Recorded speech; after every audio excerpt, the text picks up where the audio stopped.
Mes amis, bien le bonjour, j'espère que vous aimez le bruit de la pluie. Bienvenue dans cette vidéo réalisée sans trucage. Je vous assure, il n'y a pas des gens dehors en train d'utiliser des arrosoirs pour verser de l'eau sur ma voiture. Vous n'êtes pas sur CNN. Là, c'est réellement ce que vous voyez, c'est ce que vous avez, n'est-ce pas? Comme on dit, what you see is what you get. En fait, on est au Royaume-Uni, un pays qui dépense une grande partie de son PIB à la lutte contre le réchauffement climatique. Et nous avons une ambiance de mois de février en plein été. Alors en réalité, notre État a une grosse machine à lutter contre le réchauffement. Et cette machine, on a une grosse manivelle qu'on fait tourner, mais au-delà de la grosse manivelle, c'est une machine qui exige beaucoup d'argent. Ils doivent verser des tombereaux, ils doivent verser des seaux entiers d'argent pour qu'elle tourne. Là, probablement, on a mis trop d'argent dedans et résultat net, nous avons atteint notre objectif climatique. Voilà, il fait froid en plein été. Alors, parmi les messages que je reçois sur ce WhatsApp que j'ai partagé avec vous régulièrement, eh bien, il y a un message qui m'a interpellé, c'est au sujet de la crise des migrants en Tunisie. Il y a quelqu'un qui me demande ce que j'en pense et qu'est-ce qui se passe avec cette crise-là. Alors, je vous raconte. Il y a des migrants africains qui sont arrivés à la frontière avec la Tunisie. Le pays ne les a pas laissés rentrer. Et puis, le résultat net, c'est qu'il y a une crise humanitaire majeure et puis certains sont même morts.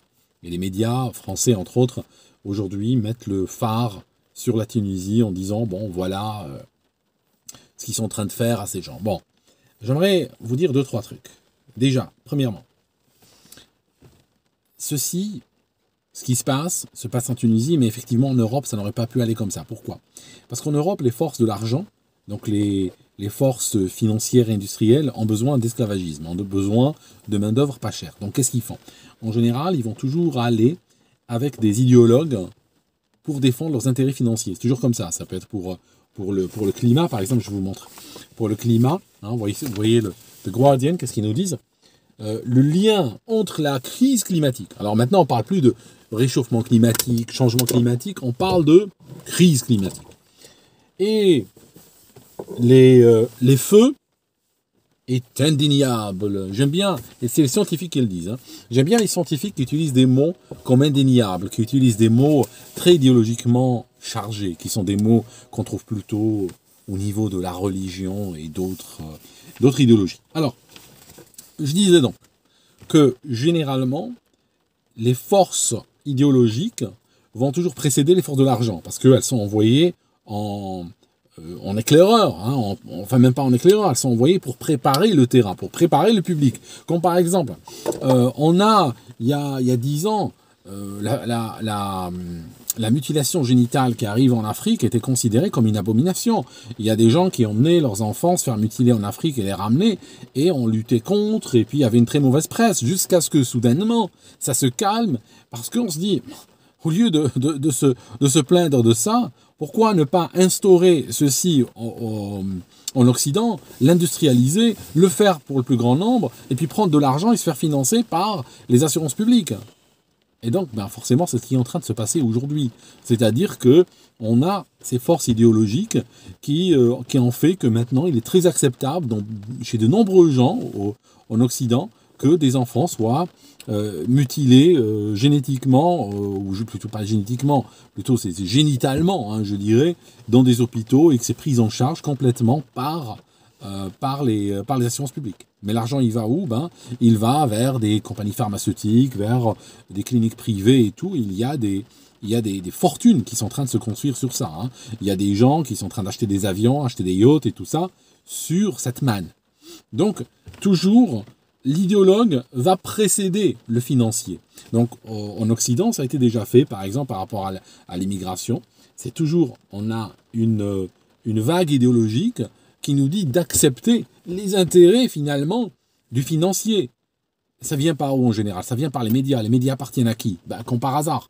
Ça appartient aux forces de l'argent, ça appartient à des grands groupes extrêmement influents qui, d'une main, possèdent les médias, mais de l'autre, financent les partis, de l'autre, possèdent des banques, possèdent des grosses entreprises, des grosses fortunes, sont listés au CAC 40.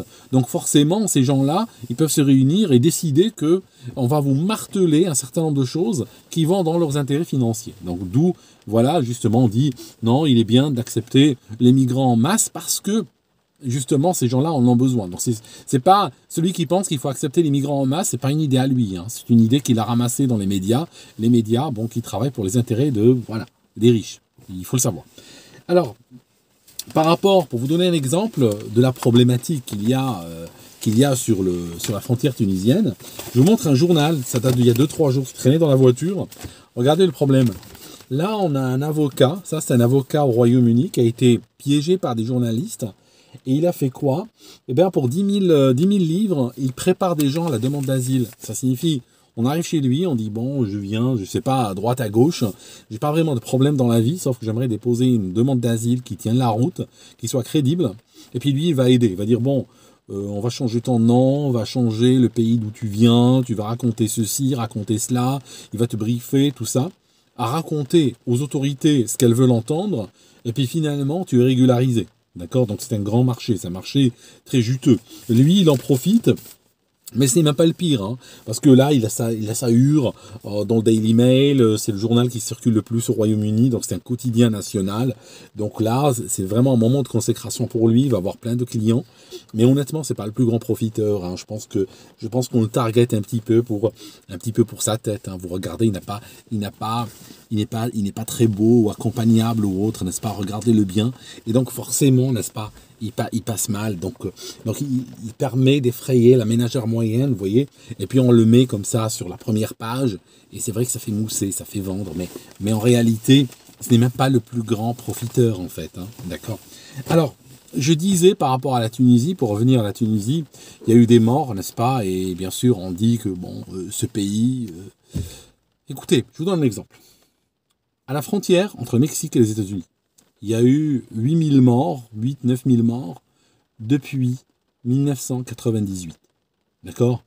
Chaque année, c'est en accélération maintenant, en 2022, il y a eu à peu près 900 morts de gens tentant de traverser cette frontière. Donc là, soudainement, quand il y a des morts à la frontière tunisienne, là, ce qui est quand même dommage, hein, ce qui est quand même un désastre humanitaire. J'aurais voulu que ces gens soient aidés, mais le truc, c'est qu'ils étaient à l'extérieur de la frontière tunisienne. Or, à l'extérieur de la frontière tunisienne, ça peut être le Canada, ça peut être la Thaïlande, ça peut être le Japon.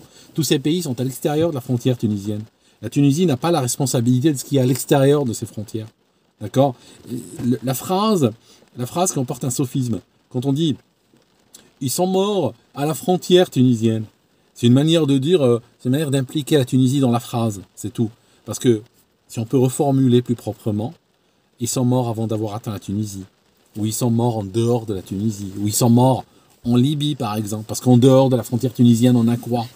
Dans l'endroit où ils sont morts? Ben, ils sont morts en Libye, pour faire simple. Mais sauf que là, il semblerait qu'on ait envie absolument de mettre la Tunisie dans la phrase, de l'associer à ça. D'accord? Comme si elle avait une responsabilité universelle sur ce qui se passait en dehors de ses frontières.